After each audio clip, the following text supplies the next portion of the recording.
Well, we have some more angle relationships to look at, and these are going to be in the form of like story problems. So all the problems that I show you today, I'm going to do a few examples, 3 I think, all revolve around one idea. So put this on hold. I'm going to draw a picture, and it's not this one yet. So in geometry, you should have learned if you have a triangle, and then you have this scenario. So what it does is it forms a smaller triangle within the larger triangle. And let's try another one. Let's try something that looks like this. Oops. See how I'm doing the same kind of idea? It forms a triangle within the larger one. And not only that, but importantly,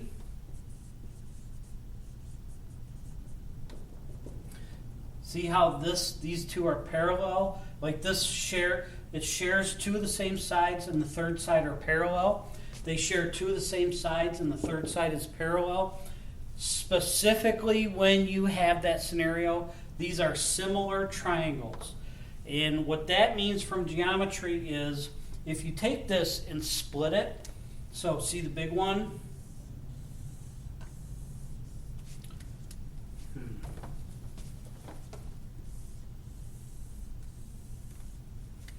And then the small one. So I'm just splitting these into 2. And here I would have the original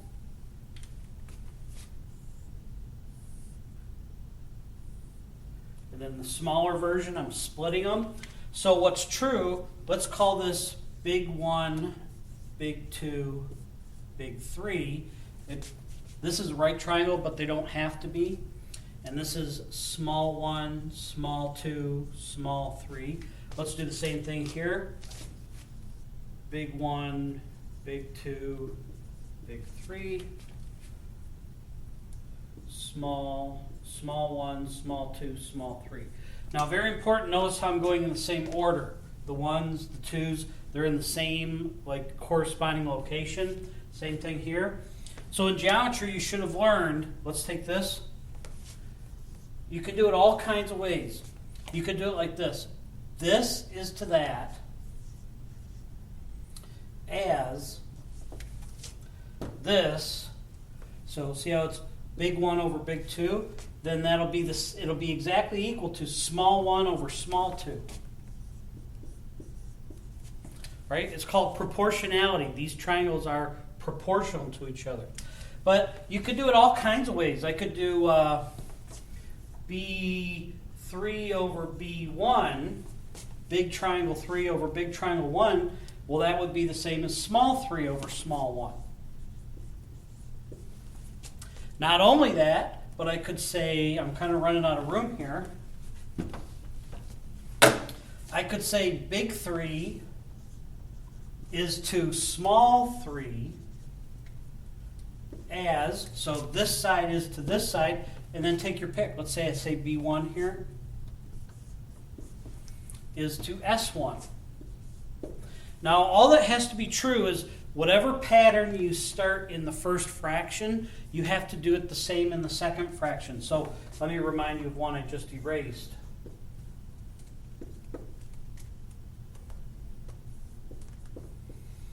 So the pattern I set up in this fraction was same triangle, this side over this side, same triangle, this side over this side. Whatever pattern, I set with that, I have to duplicate here. What pattern did I set in this fraction? B3, so this triangle over this triangle, so I can pick any other side as long as I do the green one on top and the corresponding purple one on bottom. So in geometry, you learn the proportionality, but you might have just kind of plugged numbers into a fraction, just like on a worksheet. When you get to trig or calc, you have to pay more attention. You have a lot of flexibility, and you're going to just use the numbers that make sense in a given problem, especially when we get to word problems. So over here, I can do the same kind of thing. Let's do B3 is to S3. So see how I set the pattern here? So I chose a big triangle side, so I'll choose a different big triangle side, whatever I want. I'll use 2. And then I use the corresponding, so if it was this over this, then I'm going to do this over that. Okay? I wish this was in person. I would make sure that was clear. I think it's clear, but I'm not sure. All right, so that's the idea, is we set up this proportionality. Now let's specifically look at a scenario, and then we'll do this problem. So when we're doing these, we're not going to need to label them like I just did. You're going to know some of the sides. So let's say you knew that this was 10, and you knew that this was 47, and you didn't know the third side. And let's say in this triangle, you knew that this was 7, and let's say that you knew this one was, I better hang on a second.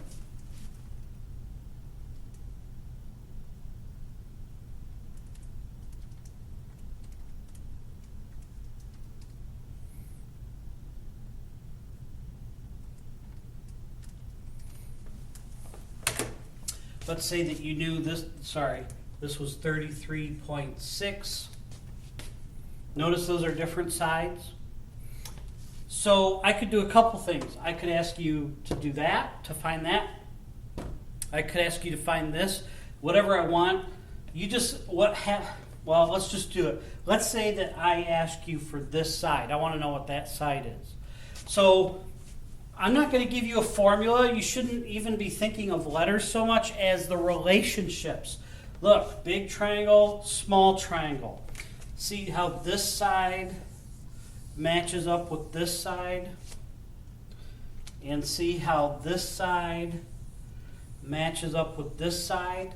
So that's what I want to use when I create my proportion, it's called. So I'm going to put, how about I put 10 over 7 is equal to 47 over x. Now I know this might confuse people, but if you hate that, you could have also done this. 10 over 47 is the same as, see this over this, 7 over x. I bet you a lot of people like that better. See how I set that up totally different? But watch what happens. So when you have a proportion, you cross multiply. So 10x is equal to 329. So x must be 32.9. Okay, watch this one. 10x, look, see how I'm getting the same numbers? 329. That'll always be true. That's why we learn this in geometry.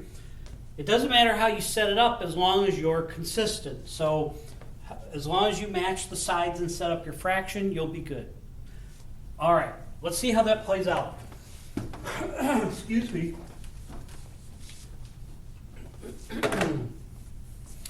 So I read this.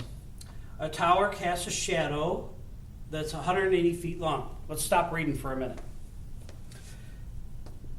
It doesn't mention the ground, but you need to put the ground in there. And let's put a tower, and that would be a right angle. And that tower casts a shadow. So I'm going to use red for shadows. So let's say the sun is up here. Then the shadow is not this. The shadow is the thing on the ground. Right there. That is the shadow. And it says that's 180 feet. Okay. At the same time, why does it say at the same time? So the sun doesn't move, because when the sun moves, the shadows change. So this is just saying the sun's in the same place. The shadow of a 9-foot truck. So there's a 9-foot truck right here. Here, let's make that 9. It casts a shadow that is 15 feet long. How high is the tower?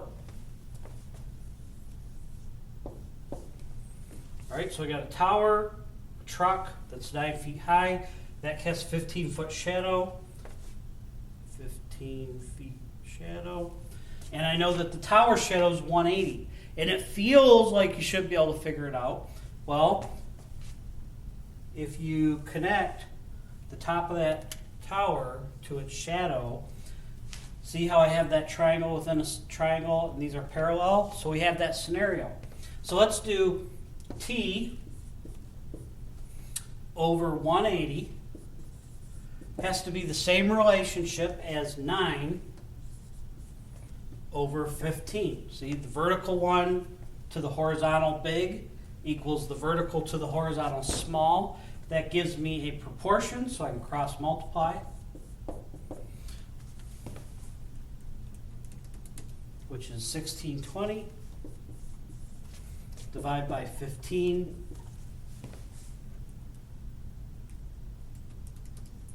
And I get the tower is 108, and it must be feet tall. Okay, so as you can see, the math is really easy. You just got to be able to set it up. And that's important to be able to set it up. All right, let's try another one like this. In the book, it gives a problem that talks about Mount Rushmore. I am not an artist. So let's say, you have Mount Rushmore and there's 4 people.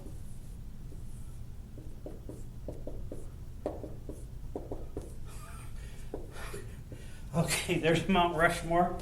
And so the book says that Lincoln's face in Mount Rushmore is 60 feet, right? So Lincoln's face, that's 60 feet high right there.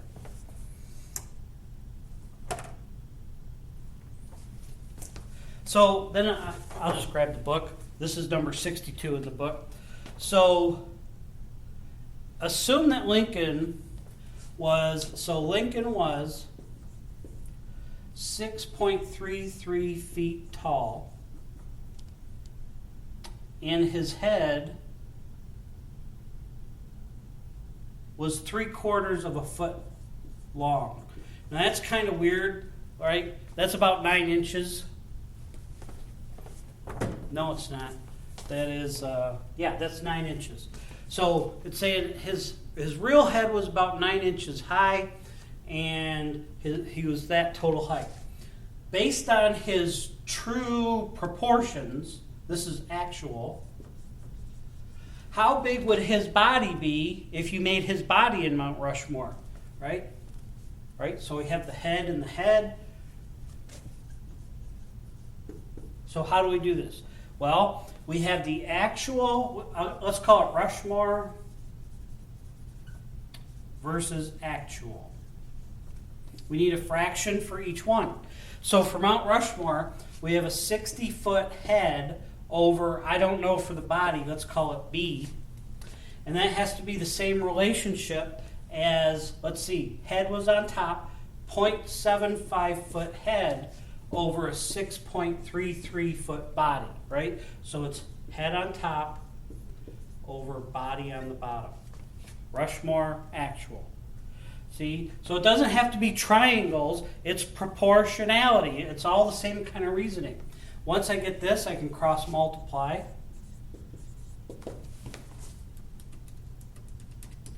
And I get 379.8. Divide by 0.75. And I get that his body, if I made it on Mount Rushmore, and it was proportional, would be 506.4 feet high. Right? And I have no idea how high up that actually was, but that's kind of a neat problem. And then there's one more in the book that's actually, it's more like just a picture of triangles, but it's a little tricky. So I want to show you that.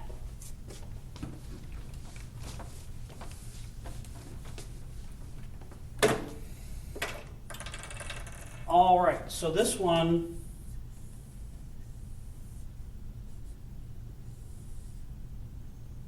actually doesn't have to tell you that. And I'm drawing it exactly like the book shows it.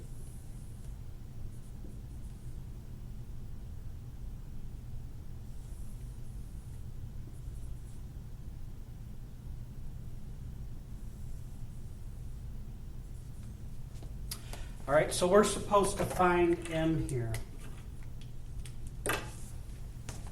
You can see what I mean. It looks a little awkward. So you got to try to focus in on the big triangle and the little triangle. So let me use colors. Here's the little triangle.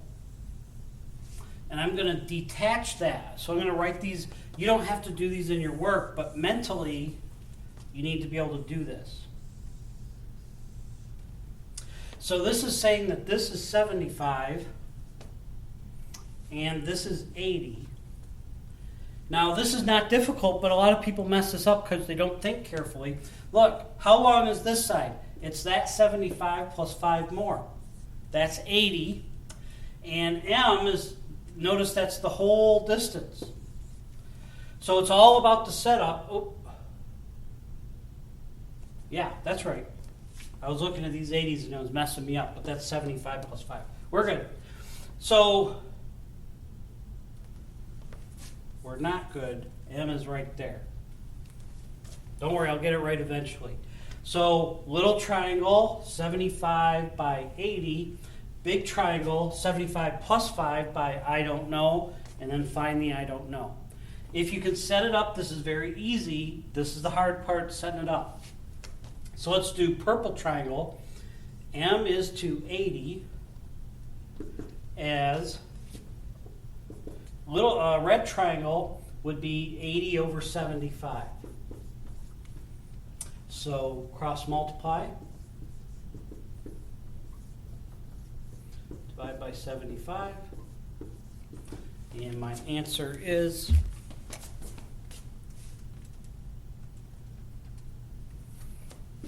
85 and some change. So we did one that was words and we had to draw the picture. We had one that wasn't triangles at all, the Mount Rushmore one. And then we have one where they gave us the picture, but it's all busy and you got to be able to like sort it all out. I'm going to give you some problems very similar to these. So be sure you try them and be sure you're actually processing like the relationships. Pay very good attention to when you're setting up the fractions and how they compare. All right, until next time, I'll talk to you later.